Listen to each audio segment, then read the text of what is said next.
95% e fshatit janë të besimit musliman, por festa e Shënmhillit i bën bashkë çdo vit banorët e fshatit Malbardh të Kurbinit. Ata festojnë së bashku këtë festë katolike, duke dëshmuar harmoninë fetare të shqiptarëve ndër shekuj.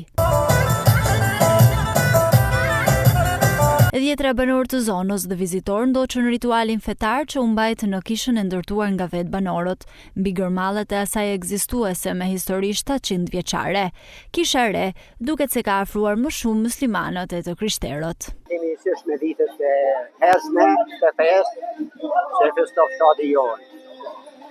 Do të kësej, jo vetëm për kontributën që japin edhe pjesëtarët e tjerë, por unë ja pa qëllim e tharë që trashëgimtari i zotin Due Lala, Nervini, ka kontribuar duke bajë parasysh amanetin e babës së vet, dhe te amanet e ka përcjell me të miri bashkë me gjithë fëmijët e tij. Ai na gjenet për këto evenimente të kësaj date dhe na përcjell harmoninë, bashkënimin, suksesin e tij dhe Zoti ja prit marrë në familje e kudo të tjerë. Unë dhe familja ime vim në këtë kishë çdo vit. Këtu janë shumë veta që vinë nga Laçi dhe vende të tjera.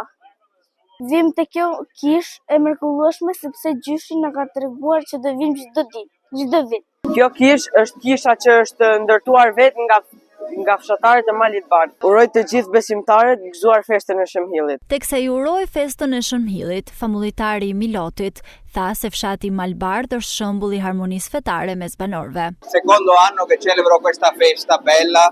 Dua t'ju uroj të gjithëve festën e Shënmhillit, e cila festohet jo vetëm këtu në Malbardh, por edhe në zonat tjera të vendit. Por në këtë fshat kjo festë është e veçantë, pasi bën bashkë të krishterë dhe musliman, duke qenë një shembull mjaft pozitiv i harmonisë fetare që i karakterizon shqiptarët. Këtu është kthyer në një traditë e bukur dhe unë jam mjaft i kënaqur që banorët festojnë së bashku festat fetare.